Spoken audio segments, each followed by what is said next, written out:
Сега ще направим тази страхотна протеинова торта, която е с блат от белтъци, а крема не е от скир. Ще ви разкрия един трик.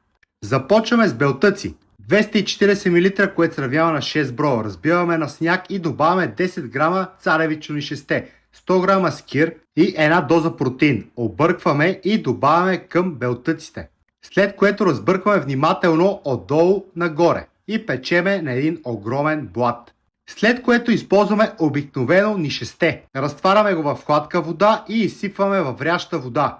Към него ще добавяме една доза протеин. Разбиваме си я в шейкъра и изсипваме. Нишесте и протеин абсолютно същите калории получавате като на скир. Но ще добавим и скир. 300 грама и един желатин. Нали искаме протеинова бомба. Разрязваме блата на две, изсипваме половината от сместа, слагаме някакъв плод, ягоди, другия блат отгоре и другата част от сместа. Оставяме в хладилник да стегне без баркалката и сме готови. Имаме огромна диетична протеинова торта, с която може да отслабваме.